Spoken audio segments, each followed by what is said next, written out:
Operation సింధూర్పై లోక్సభలో వాడివేడిగా చర్చ కొనసాగింది. అధికార విపక్షాల మధ్య మాటల యుద్ధం జరిగింది.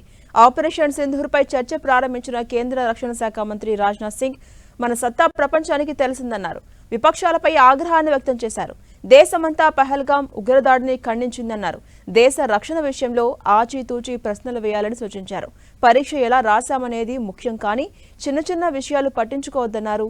ఆపరేషన్ సింధూర్ సక్సెస్ అయిందని గట్టిగా చెబుతున్నామని తెలిపారు. భారత సైన్యం దాడులతోనే పాక్ కాళ్ల బేరానికి వచ్చిందని తెలిపారు రాజ్నాథ్ సింగ్. ఏ అంశంలోనూ భారత్తో పాక్ సమానం కాదని, మన దేశ ప్రజల్ని సైనికుల్ని చంపుతుంటే తాము చూస్తూ ఊరుకోబోమని తెలిపారు. పాకిస్తాన్ ప్రేరేపిత ఉగ్రవాదం వారికే ముప్పుగా మారుతుందని రక్షణ శాఖ మంత్రి రాజ్నాథ్ సింగ్ హెచ్చరించారు. ఇక పాకిస్తాన్లోని 9 ఉగ్రవాద క్యాంపులపై దాడి చేశామని, లష్కరే తోయిబా, జైషే మహమ్మద్ స్థావరాలను ధ్వంసం చేశామని తెలిపారు. 22 నిమిషాల్లోనే ఉగ్ర స్థావరాలను ధ్వంసం చేశామని, 100 మందికి పైగా ఉగ్రవాదులను మట్టుపెట్టామని తెలిపారు. ఉగ్రవాదులను అంతం చేయాలనే లక్ష్యంతో పనిచేస్తున్నామని రక్షణ మంత్రి రాజ్నాథ్ సింగ్ స్పష్టం చేశారు.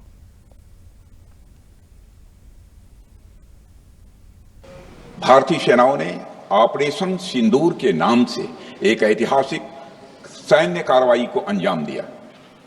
यह केवल एक सैन्य कार्रवाई नहीं थी, बल्कि यह भारत की संप्रभुता, उसकी अस्मिता, देश के नागरिकों के प्रति हमारी जिम्मेदारी और आतंकवाद के खिलाफ हमारी नीति का एक इफेक्टिव और डिसाइसिव डिमॉन्स्ट्रेशन था। अध्यक्ष महोदय, 7 मई 2025 को हमले माने 1:35 के तुरंत बाद भारतीय डीजीएमओ ने हॉटलाइन संदेश के माध्यम से पाकिस्तान के डीजीएमओ यानी डायरेक्टर जनरल मिलिट्री ऑपरेशन से संपर्क किया और टेरर इंफ्रास्ट्रक्चर के खिलाफ हमारे हमले के रेशनल और मेथोडोलॉजी के बारे में पूरी जानकारी दी और यह तथ्य भी बताया ये हमले एस्केलेटरी नेचर वाले नहीं थे, माने इसको हम आगे नहीं बढ़ाना चाहते।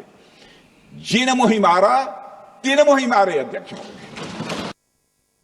आज भारत पहले दोस्ती का हाथ बढ़ाता है, लेकिन अगर कोई देश धोखा दे तो उसकी कलाई भी मरोड़ना जानता है। अध्यक्ष महोदय, हमारी नीति स्पष्ट है कि हमने एक समय लाहौर बस यात्रा की भाषा में बात की थी, तो पाकिस्तान ने हमारी उस भाषा को नहीं समझा, तो अब हम उन्हें बालाकोट स्ट्राइक की भाषा में जवाब देंगे। कृपया एक बार मेरा पूरा भाषण पूछ लें, आपको प्रश्न पूछने की पूरी आजादी है, आप पूछ सकते हैं, मैं उसका उत्तर दूंगा। अध्यक्ष महोदय, 10 मई की सुबह जब भारतीय वायुसेना ने पाकिस्तान की मल्टीपल एयरफील्ड्स पर करारा प्रहार किया तो पाकिस्तान ने हार मानी और हॉस्टिलिटी रोकने की उन्होंने पेशकश की। यह पेशकश इस कैविएट के साथ स्वीकार की गई हम लोगों के द्वारा कि यह ऑपरेशन केवल पाज किया गया है, स्थगित किया गया है, यह ऑपरेशन समाप्त नहीं हुआ है। अध्यक्ष महोदय, ఇక విపక్షాలకు కేంద్ర హోంమంత్రి అమిత్ షా చురకలు అంటించారు. భారతదేశం నుంచి ప్రాతినిధ్యం వహిస్తున్న విదేశీ వ్యవహారాల మంత్రి ఇచ్చే స్టేట్మెంట్ పై భరోసా లేదా అంటూ ప్రశ్నించారు. వారిపై ఇంకో దేశంపై భరోసా ఉందని విమర్శించారు. వారి పార్టీలో విదేశీ మహత్యం ఏముందో తాము అర్థం చేసుకోగలుగుతామని చెప్పారు. అందుకే వారు విపక్షంలో కూర్చున్నారని, తాము అధికారంలో ఉన్నామని తెలిపారు. మరో 20 ఏళ్ల వరకు వారు విపక్షంలోనే కూర్చుంటారని అమిత్ షా ఎద్దేవా చేశారు.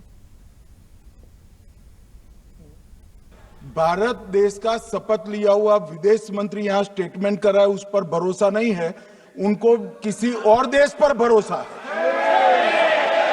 मैं समझ सकता हूं उनकी पार्टी में विदेश का महत्व क्या है, मगर इसका मतलब ये तो नहीं है पार्टी की सारी चीजें यहां सदन में आकर थोपे। भारत के विदेश मंत्री पर भरोसा नहीं करोगे? ओथ लिया हुआ व्यक्ति यहां पर बोल रहा है, ही इज रिस्पॉन्सिबल। माननीय अध्यक्ष जी, इसीलिए ये वहां बैठे हैं और 20 साल तक वहीं बैठने वाले हैं।